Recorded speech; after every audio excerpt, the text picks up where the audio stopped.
reading today is two actual readings.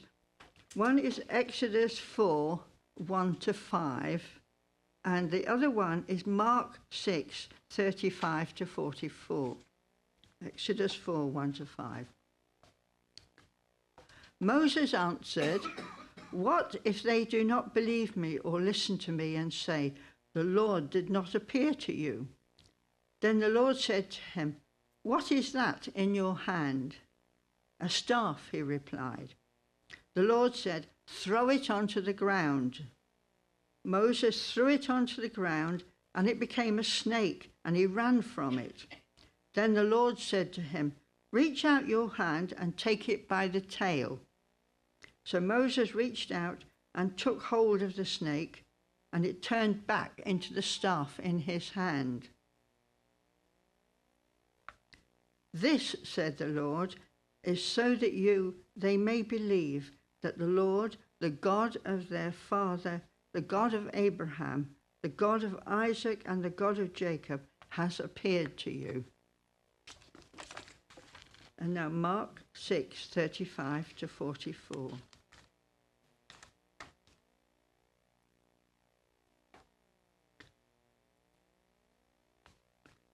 By this time, it was late in the day, so his disciples came to him. "This is a remote place," they said, "and it's already very late. Send the people away so that they can go to the surrounding countrysides and villages and buy themselves something to eat." But he answered, "You give them something to eat." They said to him, "That would take more than half a year's wages. Are we to go and spend that much on bread and give it to them to eat?" "How many loaves do you have?" he asked. "Go and see." When they found out, they said, 5 and 2 fish. Then Jesus told them to make all the people sit down in groups on the green grass. So they sat down in groups of hundreds and fifties. Taking the few loaves and the 2 fish, and looking up to heaven, he gave thanks and broke the loaves. Then he gave them to his disciples to distribute among the people. He also divided the 2 fish among them. They all ate and were satisfied, and the disciples picked up 12 basketfuls of broken pieces of bread and fish. The number of men who had eaten was 5,000. Our speaker today, having worked at Tear Fund since 2014, Reverend Dr. Sas Conradi is currently the Tear Fund International Partnership Manager, having served before as a Tear Fund Theology and Networking Engagement Manager in Africa.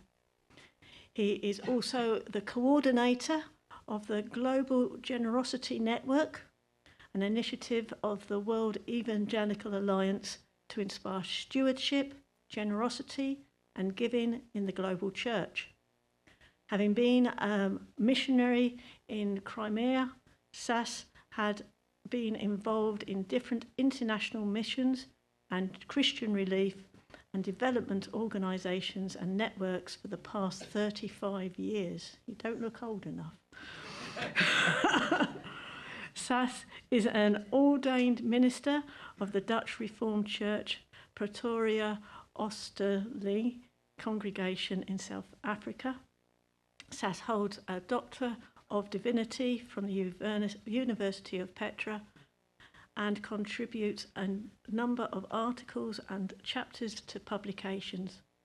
Sas is passionate about church transforming their local communities to reflect the kingdom of God in those communities. So we'd like to very much welcome you. And I'd like to pray for you before you start. Okay. Lord Jesus, we just thank you for Sas. We just thank you that you inspire people like him, Lord, to do great things for you, Lord Jesus. And Lord, as he speaks from his heart of your work, Lord, we pray, Lord, that will inspire us too. Thank you for him and his service. In your precious name, Lord Jesus. Amen. Amen.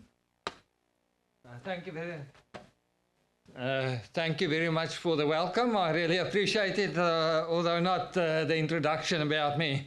Thank you very much on behalf of Tearfund for this opportunity that I can be with you this morning. I am a South African from Pretoria. We are very provincial. So those who know the rugby in Pretoria in South Africa, I'm a Blue Bull, which is our rugby team. My blood is blue, even though we have been living for 27 years in the UK now. They say you can take the Pretoria out of the Praetorian out of Pretoria, and as you can hear, you cannot take Pretoria out of the Praetorian. So even though we had been living for quite some time here, you can still hear my accent, and the reason why I'm actually need to preach of a PowerPoint presentation, otherwise people will not be able to follow me. We are now living in Eastbourne, which is just further down the coast. When I came across the East Sussex-Kent border, I thought that there might have been a cricket pitch. But I didn't see one, so perhaps that rivalry is not as strong as in the past between Sussex and Kent. But thank you very much on behalf of Tearfund for this opportunity to be with you, and I pray that God will really speak to us. Thank you very much also for your support all over the years. I think it is more than 40 years that you have been supporting Tearfund. We greatly appreciate that, and I hope today will also be a bit of an encouragement to you to see what God is doing through your gifts to change the lives of people in one of the most difficult countries in the world, actually. I hope I say that I'm not good with technology, but to start with, the theme of our conversation today, of what I want to share about, is what's in your hands? What do you have that God can multiply? What has God given you to see transformation, not only here in Romney Marsh, but also around the world? What do you have that God can use to transform the lives of other people? So I thought today, perhaps I had to bring my backpack. And I thought perhaps this is a very good example of what is in my hand that God can multiply. So if you look at this backpack, what use do you have? What use can you see might benefit yourself? Oh, sorry. Right, I'm sorry about that. This is exactly what happens.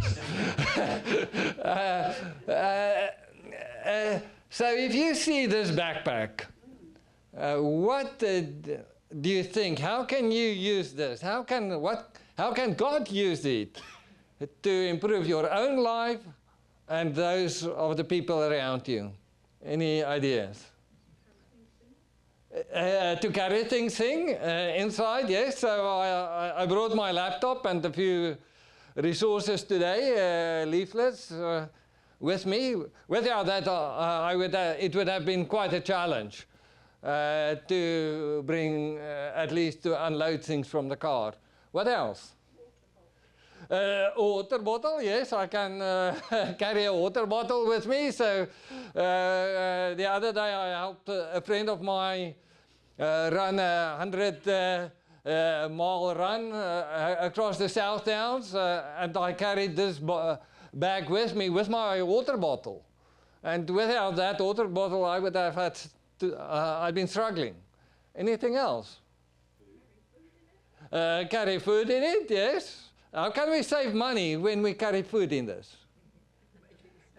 Yes, nowadays you pay for a plastic bag. So every time I go to the shop and I use this bag, I save, I think, 30 pence. So if you add that up, it becomes quite a significant amount. What else? Bible. Excuse me? Bible. Yes, we can distribute Bibles. So God can use this bag actually to put Bibles in and to give around in our neighborhood. But I can also use it to help other people. So I can go around and say to people, I will do your shopping, and I will put the groceries in the bag, and then you don't need to do that. So I can help my neighbors just carrying their groceries in my bag. But I can also start a business. I can go around and say to people, I will help you to buy your groceries, and then you just put the groceries in the bag, and then you can give me a few pence to help you with that. So this bag can look like very little, something very little. But actually God can use it to expand His kingdom, to share the gospel, to help people around me, and even to create a business for me. So my point is sometimes we look past the little things and not realize that God can use that also to improve our own lives and the lives of others.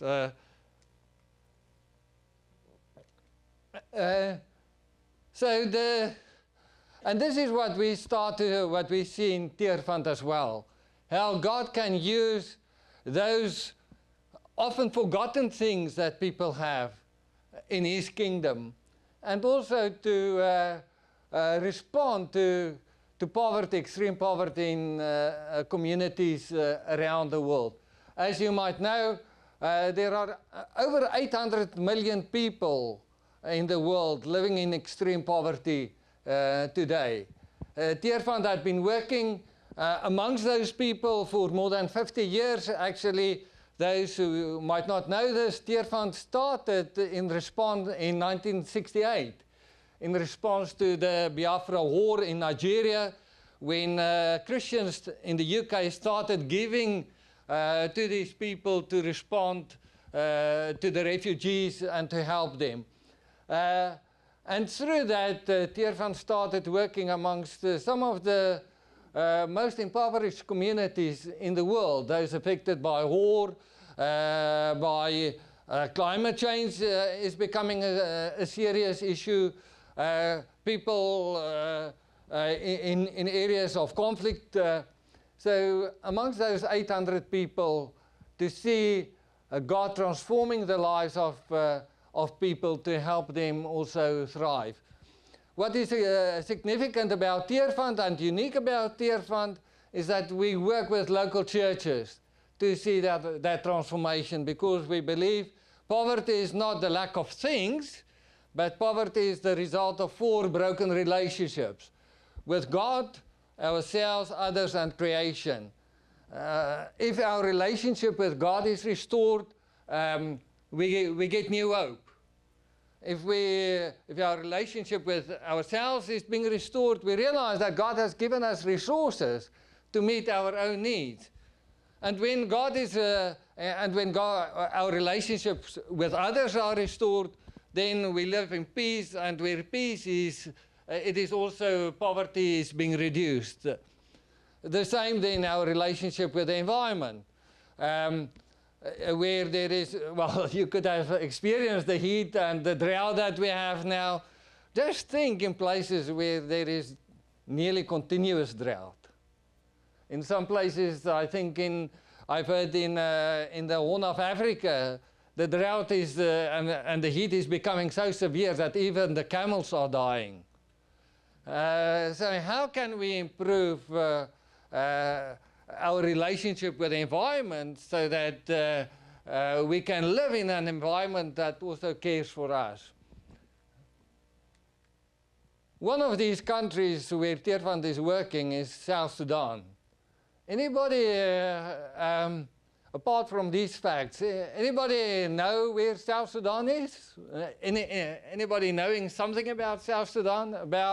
Apart from it is in Africa, 90% of the people live on £2.20 a day. We know about the ongoing conflict. Any other bits of information?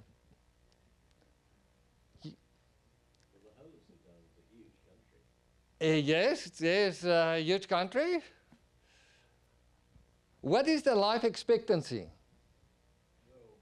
How low? 58. It is the country with the low, or one of the countries with the lowest life expectancies. So I think most of us would have died already if we would have had to live in South Sudan.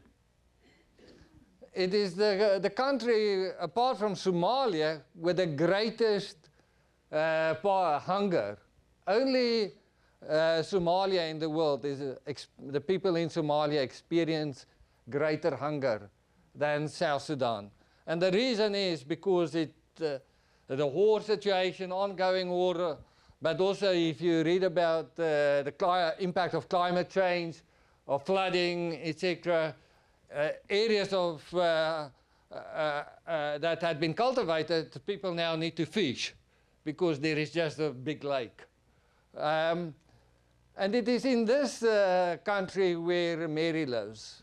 Mary is a widow, her husband died, and as a result of the conflict situation, she fled her home. And just by the way, this is quite important, why God cares so much for the widows. Because in most cultures, the men are the breadwinners. And when somebody's husband dies, that has a serious impact on them. So she fled Rome to Uganda to find shelter there and some peace with her children. And finally, when the war settled down a bit, but also quite often because there is so little in these refugee camps, that it is better for people to go back to their countries where they at least have a piece of land, even despite the conflict. So she went back home to South Sudan, and she found that everything had been destroyed. She has nothing. She thought that she was hopeless.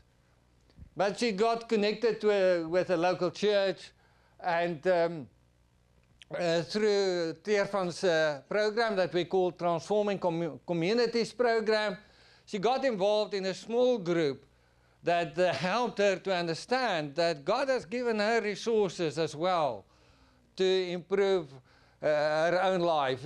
Transforming Communities, we believe, helps the church with the community to see that God can transform their situation with their own resources.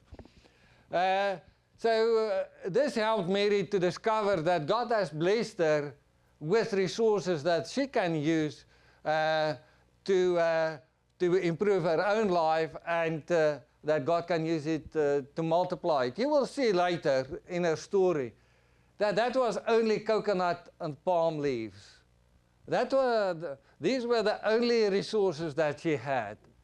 But when she realized that God has given her the ability to even use the palm leaves and the coconut leaves to make a living out of that, it was then that she came out of poverty. So realizing that God has given her resources to improve her own life and that of her community. So at the core question of transforming communities is the question, what is in your hands? For some people, it might only be a bag. If we read about the story of Moses, he had a rod. And God asked him, what do you have in your hand? And he said, a rod. What can a rod do? We know the story of Moses, how God called him to lead the people out of Egypt. He was afraid. He thought he had nothing. He couldn't even talk. And then God asked him in Exodus 4, verse 1 to 5, what do you have? A rod. A walking stick. But it is incredible when we read how God has used that rod in the end to change the life of not only Moses, but of the Israelites as well. Because God used that rod, if you read further, to open the Red Sea. Without that rod, the Israelites might have been stuck in Egypt. So even the things that we think are not valuable, God can use it to change the lives of people. God has the ability to take what we have and multiply it and to do great things. The same is the story of the feeding of the 5,000 in Mark 6, verse 30 to 44. Jesus, we know that the people sat there. The disciples asked, oh, how can we feed the people? And then Jesus asked, what do you have in your hand? And they thought, well, 5 loaves, 2 fish. This is nothing. But then we know how God used that, those 5 loaves and 2 fish to multiply and to feed that 5,000 and to providing the hunger of those people. So as we look at today's context, we know that the world is full of spiritually hungry people. People hungry for meaning in life, for shelter, for food, but I think quite often for hope. And in that way, God can use also our small gifts that we think are small to multiply it and to provide in the needs of ourselves and other people. So let us hear what happened to Mary in her own words. I hope this will work.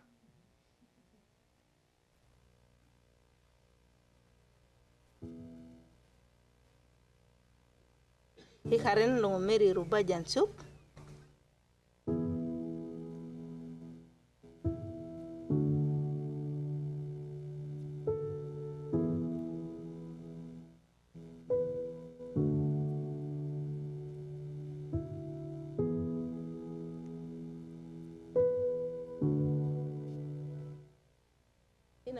I was very frightened. I was thinking about how to take care of my children.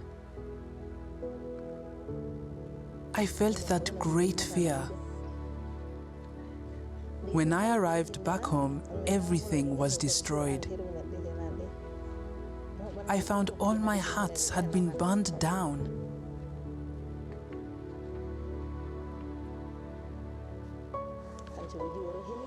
While at church, I found out about an organization called Tear Fund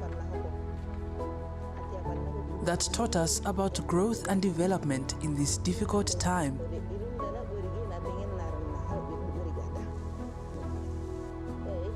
In this teaching, we were taught about group savings and farming. When we started the savings group, I identified palm leaves and coconut leaves. I cut them down to weave baskets for sale. I sell them and save the money. The savings accumulated enabled me to take a loan. I took out a loan to lay bricks to construct my house.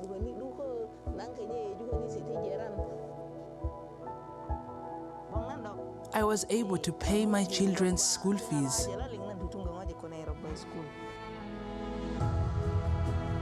We no longer face hunger.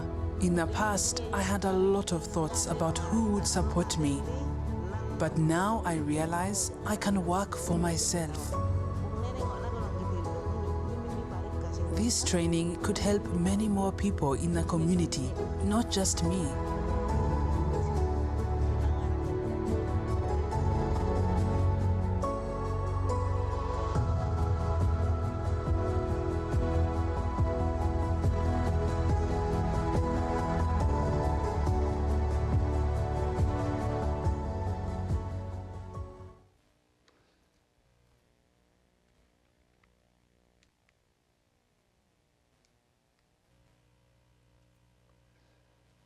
Yes, so that story of Mary we see every day in Teerfand.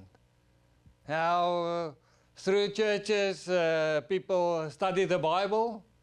They get to passages like Exodus 4 verse 1 to 5. They realize that they have a rod as well, a staff that God can use to improve their own lives. They are formed then in as they start working what they have, the coconut leaves or the palm leaves, they start businesses. And the businesses create jobs. The businesses help them to feed their children. But what is more, also to care for others in the local communities. Through these initiatives, we hear about people whose houses might have been destroyed by floods, starting to rebuild the houses of others in the community first, before they build their own houses. So when people start to realize, but it is not about myself, it is not just about my own resources. Yes, how can I improve my own life, but how can I also use those resources to improve the lives of others, that we really see transformation in communities. And it is, today I think we are working with more than 60,000 churches across the world, equipping, envisioning, train people to see that God can use what they have also to improve their own lives. But we would not have been able to do this without the support of people like Romney Marsh Community Church. It is your support that provides us with provides Teerfand with the resources to provide that training, because the training does cost money. Unfortunately, it does. I wish that God could have just done something that we don't need money. But similar to Moses' rod, similar to the 5 loaves and 2 fish, God used those resources to multiply. And we want to thank you for your support in the past. Thank you for your prayers for Teerfand. Thank you for the way that you have invited me as a speaker to come and share, to show what God is doing. Thank you for the gifts that you have given us. But perhaps you can do more. In May or April, I ran my first half marathon, the Eastbourne Half Marathon, to raise funds for transforming communities. And it was my first half marathon. I ran it much slower than what I thought, but I made it. And I raised £1,000 to see more communities being transformed. In that way, we can also fundraise for to help more people like Mary, to train and equip more people like her to see transformation. So over a single year, your gift of £9 could train 4 people like Mary in new ways of farming methods, helping to provide in their own needs, realizing, I just want to emphasize this, you don't, when people think they are hopeless, it is like a barrier that prevents them from even stepping out to do something.